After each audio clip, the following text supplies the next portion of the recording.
Another video on a detail. Mary was kind enough to come in on a Sunday to record this R100 detail, or the R100 detail has been done this week, and it's finished.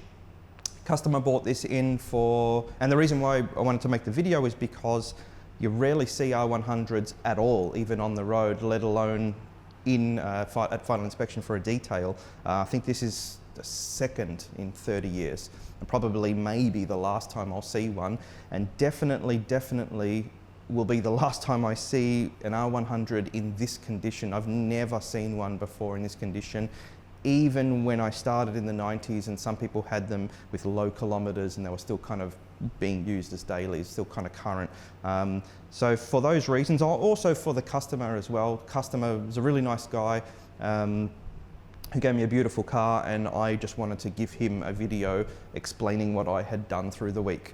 So he bought it in for paint protection. He said, I want the ceramic coating. I explained ceramic's a marketing term. We apply full metal jacket. I can do that for you, bring it in. He did, and once we saw the car, we noticed that the paint work, although it was amazing, whoever painted this vehicle did an amazing job. The paintwork was a little rough. The bonnet was absolutely hammered in with all the residual from doing denibbing and things like that, which is not a problem, and it's corrected now. But this section here was just full of marring, and actually took quite a bit of work too.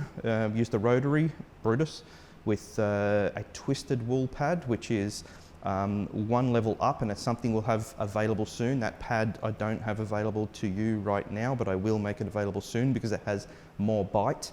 Very risky if you are not very experienced with using twisted wool, but that got all of that out in 3 or 4 passes, which would take at least 1 or 2 more passes with our other wool pad, which is already a very aggressive pad.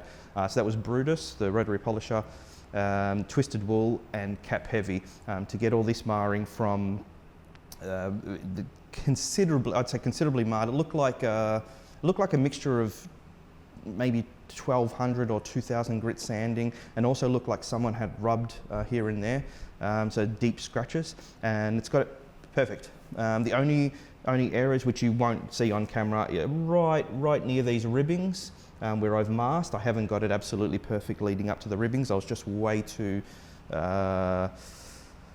filled with anxiety, going too close to the edges. And the reason for that, you might not be able to catch that on camera, the top of this guard, there's actually clear delaminating here. That clear will have to be replaced there. And that's the only thing wrong with this vehicle.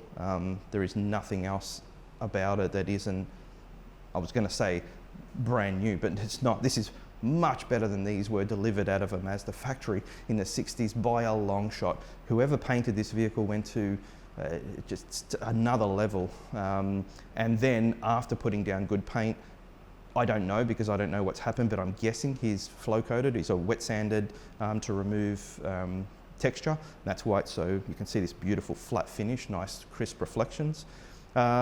Every other panel had a little bit of work to be done as well. So once I got the bonnet up perfect, it didn't match the rest of the vehicle. The rest of the panels didn't need as much work, but I went to town on it. I just did absolutely everything to try and get it up as close to perfect as possible. So twisted wool on every single panel, followed by the normal wool pad, and then what did I use? An orange pad on Betelgeuse, the 15mm RO, to finish up, and that's the finished product that you see. This is coated with full metal jacket, but full metal jacket made absolutely no difference. I applied it, buffed the excess off, zero difference at all, to the zero cosmetic difference.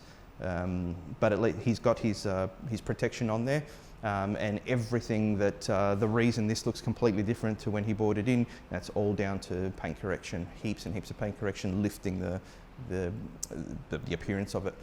Roof was pretty bad too, and surprisingly the roof, I remember these things having very thin sheet metal, and you'd get a bit of bounce on the pad, and you had to apply a bit of pressure to keep the pad from flapping around on the surface, and then the sheet metal would bend.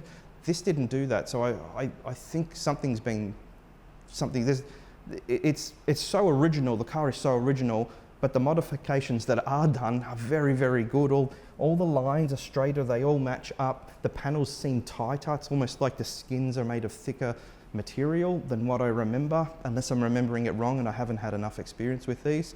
Such a good car, which again is why I wanted to put it in a video. But it's just so pretty, so original, so clean, so neat, so straight, much straighter and much neater than you would have found these vehicles being delivered from the factory in mid to late 60s or whenever they were made.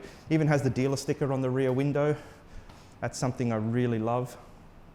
Customers going to collect the vehicle and help me remove those Venetian blinds so we can get to the inside of the glass. Glass is cleaned and sealed with full metal jacket on the outside, but all that smearing's on the inside. And I said to him, I'll wait for you to come and we'll remove that blind to get to the glass to clean it, because the rest of the glass is so good. I mean, have a look at that. That's amazing. Someone has gone to a lot of trouble to source that glass and then correct it so that it has no imperfections. There are no scratches. There's virtually no imperfections in the glass at all, which is just bonkers. You never see that. All the badges, the chrome, everything perfect. All the original placement, just beautiful. Even white wall tires. I'm sure it's not too easy to source little things like that to just finish off the car very, very well. All the chrome, everything opens and shuts properly. So when you find a car like this, I think it deserves a very, very good detail. He's not bringing it into shows or anything. He just loves the car and he's finished what is obviously, he doesn't have to explain to me, it's obviously an unbelievable amount of work to restore a car to get it up like this. So it really needs, in my opinion, when he brought it in and he said he wanted paint protection, I said to him, you really have to do some paint correction here. It has to be, it deserves it. It would have killed me to have sealed the car with all those imperfections in, especially the bonnet. He saw the bonnet under the lights. He said, that's the first time I've noticed all that, that junk in the bonnet. And it really wasn't a big deal to get rid of it. And there you have a beautiful, beautiful classic and an example that I don't think maybe doesn't exist in Australia. If there are, I'd love to see them, but I don't think that you'll see an R100 in this condition.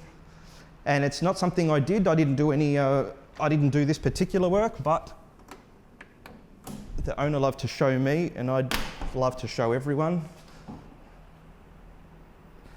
just the level of restoration. Every nut and bolt, everything is perfect on this. It's just gorgeous. And the owner was good enough when I asked him, semi-begged him to make a video and show the car. He said, fine, no worries, I'm happy with that. You can make a video, you can show everyone, which I think needed to be done. It's just too beautiful not to see. Even if you're not a person who loves rotaries and you don't like Mazdas even, I'm sure if you're a car guy, you will appreciate this. And thank you to the owner for the job, and thank you to him for allowing me to share it with other car enthusiasts who might not ever get to see something like this. Hope that's been entertaining, and I'll see you in a video and get Mary back, and we'll make another video again soon. Thanks, guys.